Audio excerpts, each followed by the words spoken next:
Hi guys, my name is Esther Daniel and you're welcome back to the channel. All right, let's talk about something I've been seeing everywhere. A lot of Somalians in US are now comparing their struggle to Black Americans, and honestly, it's getting confusing because for years many Somalians made it very clear we are not Black. We are not like Black Americans.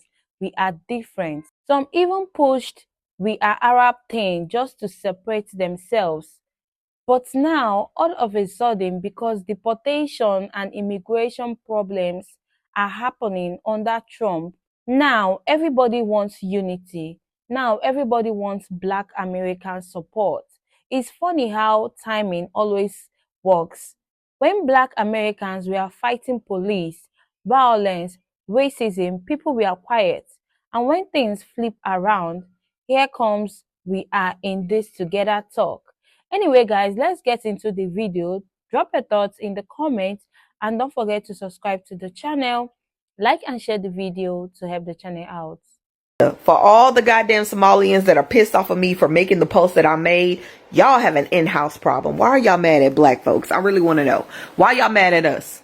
What the fuck did we do? What y'all should be doing is getting in the field with your own fucking people and the people that actually voted for him. Knock on some goddamn doors. Have a fucking community meeting and figure that shit out. Y'all sitting up here laughing like, so we U.S. citizens. So what the fuck does that mean? Do you not see ICE running down the goddamn street chasing U.S. citizens, handcuffing them, putting them in the back of shit, shipping their asses off? Yeah, they gonna come back, but you gonna be fucking terrorized first. The whole point is to harass you. It's not to deport you, because he knows he can't. Instead of getting mad at black folks for calling the shit out, because we did our fucking job at the polls, okay? We did our job. You need to be arguing with the folks that voted for him, because there's no reason he should be able to say anything to y'all. Y'all should all be standing 10 toes down. Not getting on the news and saying, Wigs R Us, we voted for you. Don't do this to us. Yes, I saw that. Look, y'all got an in-house issue like the Latinos did. Figure that shit out. Get in the field. Start fighting. Because I'm going to tell you something right now. The ones that voted for him, they not just coming after them. They coming after all of y'all. One apple will spoil the whole fucking bunch. I'm seeing in some of my comment sections that saying, oh, that's why we not black. That's why we don't claim being black. Oh, we know. Because he didn't say he was trying to deport black folks. So Somalians are trying to drag black Americans into their fight. Check this out. But Trump based his order on a report whose author has made it clear that his goal is to denationalize and deport as many Somali Americans as possible. This is not about crime. It's not about safety. This is about purging people like me from this country. Minnesota has always been a welcoming place for people fleeing a home country that is battered by war, poverty, and hunger. Europeans in the 19th and 20th century, Black Americans from the South, Hmong. That was a call for allyship, and they threw the race card out there. We're all black. What happened to I'm not black, I'm Somalian? And what happened to the call of allyship when y'all was scamming Minnesota out of hundreds of millions of dollars? They only pull out the race card when it's beneficial to them, because before this, they'll tell you, you're jealous because Somalians are driving Priuses. And there's no allyship when they taking advantage of all these government assistance programs. HUD, public housing, they're not going to let you in their building that they're in. And these are the same people that will tell you, if you black American Somalians will say, hey, my people came over here in planes and your people came over here in shackles and chains. Keep that same energy. I respect that. Since me and my peoples came over here in shackles and chains in a ship, I'm porting my ship right here. This is where I'm going to port my ship. Don't use black as a race card. Don't use black when it's beneficial. Keep that same energy. You not black, you Somalians. You not black, you Nigerians. Keep that same energy. Because when it's time to benefit off these government programs, like housing, all that stuff, they lock other people out. They don't care about nobody else but their own people. So why you yelling allyship now? And now I'm understanding, and you're going to look at, I hear they ripped off Somalians. Ripped off that state for billions of dollars, billions, every year, billions of dollars, and they contribute nothing. The welfare is like 88%. They contribute nothing. I don't want them in our country, I'll be honest with you. Okay? Somebody would say, oh, that's not politically correct. I don't care. What I'm witnessing right now with the Somalians out there in Minnesota and all the issues that they're dealing with Trump and deportation, is a prime example. Their response to it is a prime example of why FBAs call black immigrants tethers. I'm sorry, I'm not one to use that word, but I can see what they mean, because to tether means to attach yourself to something. And right now, I see a lot of Somalians who have never considered themselves Black attaching themselves to Black Americans as a way of deflecting what's happening to them and saying like, oh, we're all Black and he's doing the same thing to us because we're Black, just like Black Americans. Listen to this. President Trump and the base that is attacking our community. We understand that you are here to divide us, to create fear amongst us, and to selectively target the blackest immigrant and Muslim community in this great state. President Trump has had a history of targeting Black people long before he ever ran for any office. Yeah, Trump targeted Black people. We all know that. But when y'all came here to this country, Black people was like, oh, good, with more Black people, you know, come with us. And we tried to show you what it was like here. We tried to explain to you what was going on, and we were rejected. Like, let's not rewrite history. I know what happened. Y'all made your own communities. Y'all said you had your own culture, separate from us. So now that you're in trouble, you want to claim Blackness? You want to say that Trump already was targeting Black people? Us? He wasn't targeting you then. You're not Black, right? Like, it's a tether. That's a tether. That right there. If you ever wondered what a tether was, that. Look, after hearing what that man said about the Somalis in Minnesota, I just got to say, some of y'all needed to learn this lesson the hard way. Y'all didn't want to believe that Black Americans knew what we were talking about. You did not want to believe that.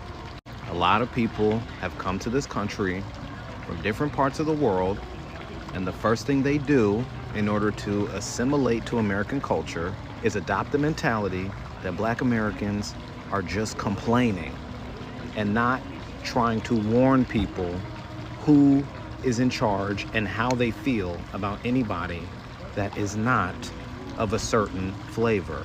Y'all always say stuff like, I just gotta work hard enough, you know, get the right education, you know, I gotta behave a certain way.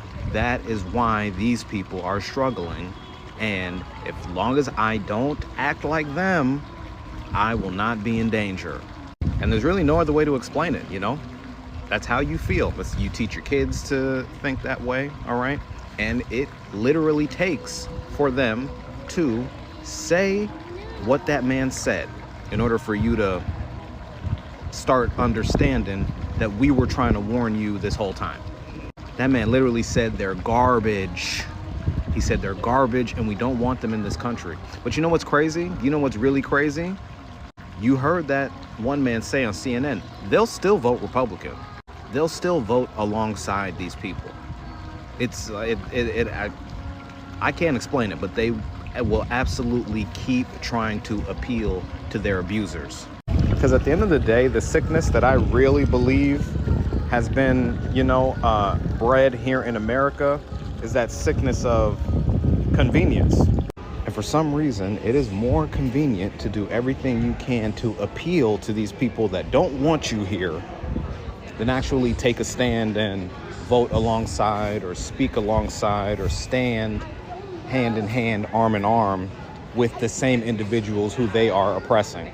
Because what you really want is your shot at the top. That's what a lot of people really want. They want their shot at the top. It doesn't really, solidarity, all that stuff, they're not interested. It's like, call me crazy, but the longer Trump 2.0 goes on, I'm starting to think that the only group that did not vote with inherent selfishness and inherent cruelty was Black Americans. I would like to live in a different country now. Honestly, I'm kind of sick of this fever dream that we call America. Somalis who don't believe they're Black. Yeah. They believe they're more Arabic than Black. Yes, I've also come across several now. So nimechekio kuzio argument imekuwa hawa watu time kila kitu ni poa, hao ni Waarabu. Saizi vile kamenuka, now they are Black. So do you think about that? Is the most deluded thinking ever. How are you Arab, bro? you're black. I've never understood it, Morph. Yeah. Honestly, I've never understood it. Yeah, there's some who go, like, who try to, like, prop themselves up and go, yo, like, you're not Arab, you're black. Shut your blackers up. Black as they come. Yeah, we're black as they come, bro. And that's the thing. And Morph, it's so funny, like, we talk about this because you know, when you travel, Morph, it really puts a lot of things into perspective. Yeah. Last year I did Cape Town. I did 7 shows in Cape Town, and Cape Town is a predominantly white city. As you observed. So I'm on the lineup. The booker who's booking you is white. You're in the lineup with colored comedians. And after the show, we were only 2 black comics, myself and some other guy. Do you know what? So after the show, we went to this place to hang out. It's now closed. It's called Barbie Cafe in Delhi. It's owned by this comedian. So we went there to chill, and we went there with like an after party with the people from the show. They followed us there. So I overheard 2 white girls going, who are audience members, going, "Oh yeah, I love the 2 black comics." Oh. So at that very moment, these people could not make the distinction to go, that's a Somali and that's a Zulu comedian. Oh, yeah, so like, when you travel is when you realize, oh, this is how the world sees me. When the Arab communities need help, Somalis show up immediately in the name of religion, unity, and the Ummah. Somalis are currently facing political attack, and they're asking, where is the Ummah?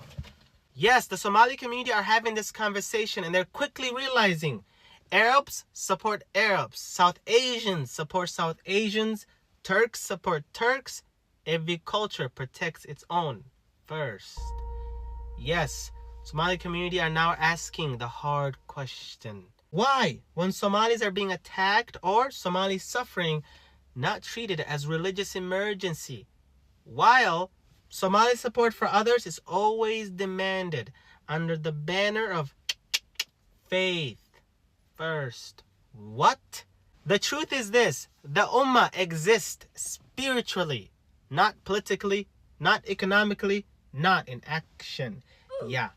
So to the Somalis who say Muslim first, Somali second, what's your thought in this? We are here for you. We are absolutely here. We are at your back. We are at your side. oo fariimahan dadka watay aad iyo aad u mahadsan yihiin. How are you doing?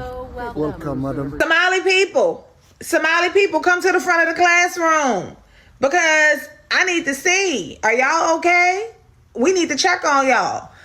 Okay, because, you know, I just saw a video on the news about a Somali guy who was quite particularly upset about some of the things that the current president said about the Somali people because, you know, he just didn't understand because he voted for him.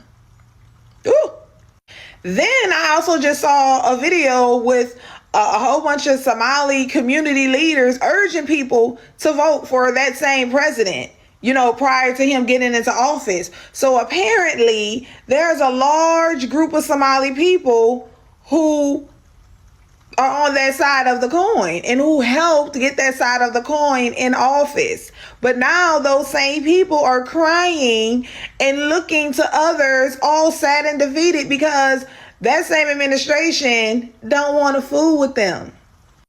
Now, this is quite perturbing and quite confusing because, you know, these are some people of a certain hue who sit up and have called people of this same hue that are, you know, African American, the N-word with the hard ER. You know, they tried to separate themselves and say that they are not black. They are from the Horn of Africa. They're not African. They're a whole nother race and stuff. So basically they separated themselves from African American people, say that they are not African, and, you know, they've cut ties with their community and felt like, you know, they were part of the other side and voted against their own self-interest. And now they are upset and they're crying and they don't understand and they're looking for sympathy. But I only have one word: FAFO. Or is that a word or acronym? One acronym: FAFO.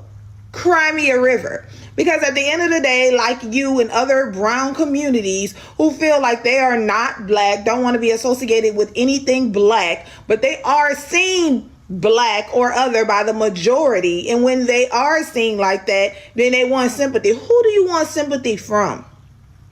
I'm just wondering, are you asking for sympathy from us, or are you asking sympathy from the majority? Because at the end of the day, the majority is laughing at you because they used you, because they understand that you don't want to be associated with anything with blackness when that's all you are and that's all that they see. So I'm sorry, who's supposed to feel sorry? So it seems to be a trend on social media right now for all the liberal content creators to tell us how amazing the country of Somalia is. And they show this by pictures of their beaches and how lovely their cities are from 1,000 feet up. But let me give you some real facts about the country of Somalia. 49% of the population is inbred. 49% of the population of that entire fucking country are the product of incest. Generations of incest. The average national IQ, 67. By the way, the IQ required to be considered mentally disabled in the United States of America is 70. Their average IQ is 3 points below that. They've been engaged in civil war for the last 4 decades. 40 years, still going on today. They are home to one of the world's largest terrorist organizations, Al-Shabaab, which, by the way, the largest funder of that organization is the Minnesota taxpayer. But yeah, like, sure, if you just look at Somali beaches and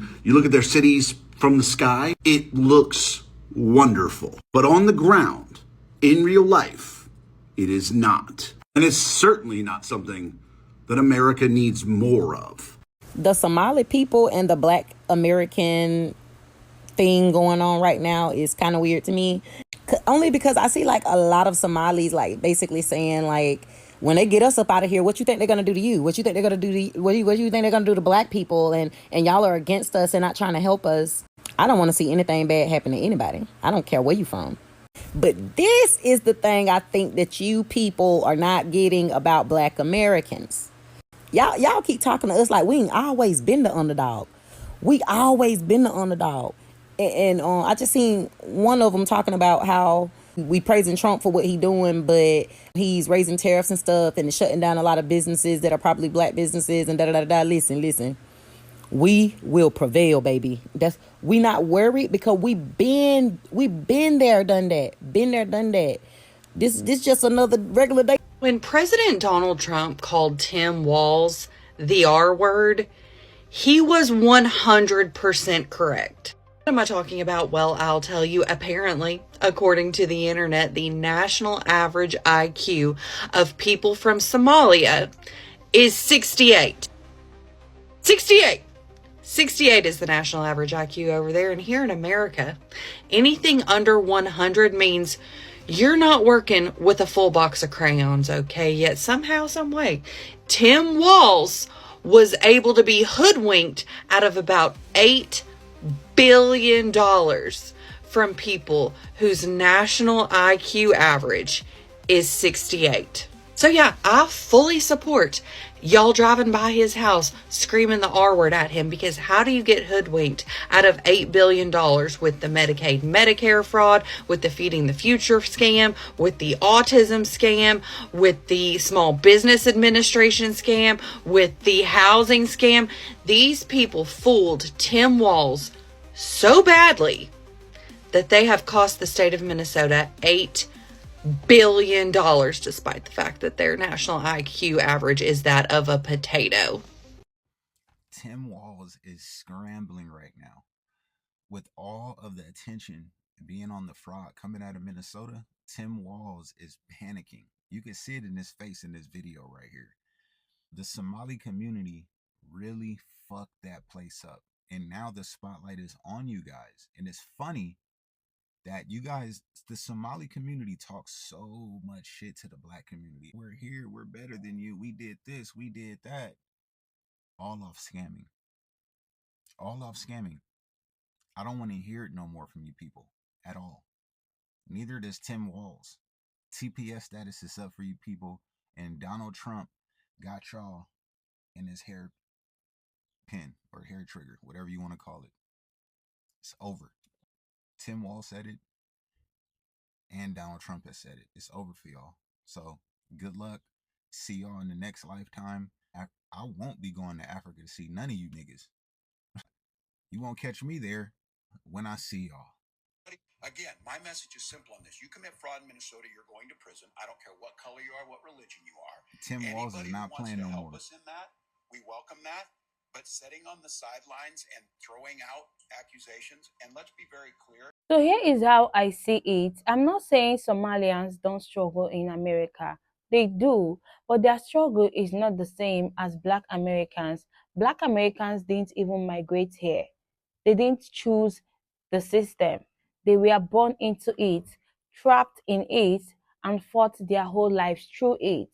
Somalians, like any immigrant group, can choose how they identify. And many of them choose to distance themselves from Black Americans whenever it was convenient. So now, when people turn around and say, we go through the same thing, of course, it's going to rub people the wrong way. It's not even the struggle part people are upset about. It's the sudden switch. The switch only shows up when deportation letters start flying, not when Black Americans needed support. Solidarity has to go both ways. You can't ignore the group until you need something from them. It doesn't work like that. At the end of the day, the point is simple because people want unity with Black Americans. They have to show unity when it matters, not only when things get hard for them. Black Americans are not against helping anybody. They are just tired of being everyone's backup plan. And honestly, you can't deny a people on Monday and call them your brothers on Friday. That's not unity, that's convenience. Anyway, guys, I would like to know what you think about this situation in the comments. And don't forget to subscribe to the channel, like and share the video to help the channel out. See you in my next video. Bye bye.